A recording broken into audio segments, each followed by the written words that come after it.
What was your initial reaction when this news kind of burst through all of a sudden yesterday? Pete, I was very pleased, of course, and particularly pleased that the government has chosen a model that I and many others have been pushing for. Yeah. That is a finite royal commission followed by an ongoing permanent commission. Good model, proven effective model, and I'm very pleased about that. Are you relieved as well, Glenn? I mean, we've spoken about this so many times here on First Edition, and it, not only once but several times. Long time coming, mate, and we have spoken about it. I'm very grateful to Sky too for the support, I have to say, without plugging too hard. Mate, long time coming. It's been a bit of a fight. We have to thank Jackie Lambie, I have to say. She's been a powerful advocate for this, she and her team and many others. But look, we've got it. It's time to move on and make it happen and make sure we have good terms of reference and make sure we support both the Royal Commission and Dr. Bernadette Boss, the National Commissioner, in her ongoing role. So, Glenn, what do you think is going to come out of it? Because veteran suicide, it's not a new thing, unfortunately. It's happened ever since wars have been in existence. So, what do you expect anything to change on that front? Or what will come out of it? Pete, I think we can look at the at history in this regard. Look at the like police royal commissions and then police integrity commissions. Ongoing. They've in the past they've gotten to root causation and they've then kept addressing the issues on an ongoing basis. I believe this Royal Commission and this ongoing permanent commission can achieve the same sorts of outcomes into the future. So getting to root causation now, fixing problems now, and staying on top of those problems on an ongoing fashion. Well, give me an idea of what root causation is. Look, defence abuse is the elephant in the room here. It's been a long problem over many decades. Inquiry after inquiry have failed to fix it. So finite inquiries have failed to address it. I think now's the opportunity to get in there with good terms of reference, identify the problems within defence, defence abuse, the defence separation process. What do you mean by defence abuse, Glenn?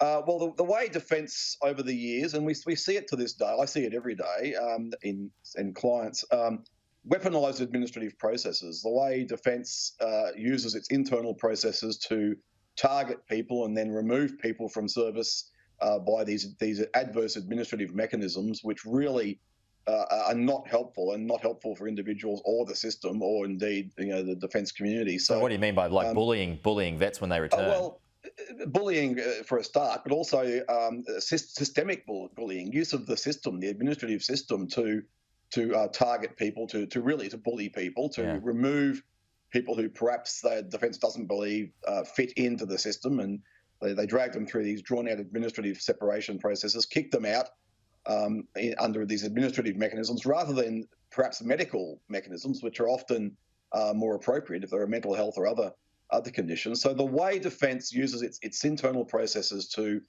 target people and then remove people from the system. But isn't it true, Glenn, that you come back from war and it's happened, as I mentioned, ever since wars have been around, that soldiers are so traumatised by things that they've seen and things that they've been involved in that they can't get it out of their minds and can't get it out of their heads, and that is unfortunately what can lead to suicide. So how are you going to stop that? That's obviously a very big point, Pete, and indeed I believe the Royal Commission and the ongoing commission, the National Commission, will start to identify mechanisms by which we can address that and address that ongoing mental health crisis. And it is a crisis, but again, I don't believe it's insurmountable. There are mechanisms that can be employed, and I think it's getting targeted, properly identified mechanisms to address the problem, and that will take time. But more support services.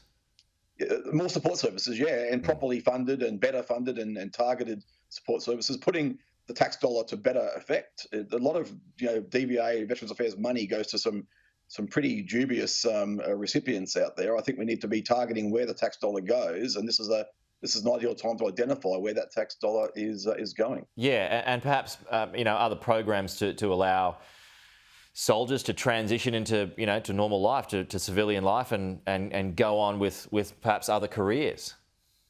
Yeah, you're right. The transition is a big one. Transition has been addressed gradually over the last few years, and it's getting better. But you're right.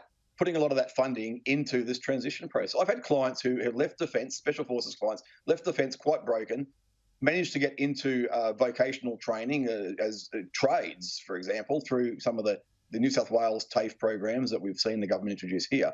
And they're in a much better mindset, gainfully employed with this new skill set, still obviously still damaged, but in a better place because of that transition into gainful employment and new skills. So the opportunities are there, mate. All right. Well, Glenn Kolomeitz, veterans advocate, lawyer as well. Appreciate the fight. Well done. We'll talk to you again soon, especially leading up to this Royal Commission, expected to start sometime in the middle of this year. It could go from 18 to 24 months, so it could well take a while, but it's not going to be pleasant reading, isn't it, Glenn, whatever comes out of it? Mate, it'll be hard. It'll be hard for the public to cop, and it'll be hard for the families, I expect. But at the same time, nothing worthwhile is generally easy. So let's just get on with it and make it work. All right. Glenn Kolomeitz, as always. Appreciate your time, Glenn. We'll talk to you soon. Thanks, Pete. Thanks, and, mate. of course, if you or someone you know in the defence community needs support, you've got all these organisations that are on your screen now with the corresponding numbers as well. So plenty of help around if you need it.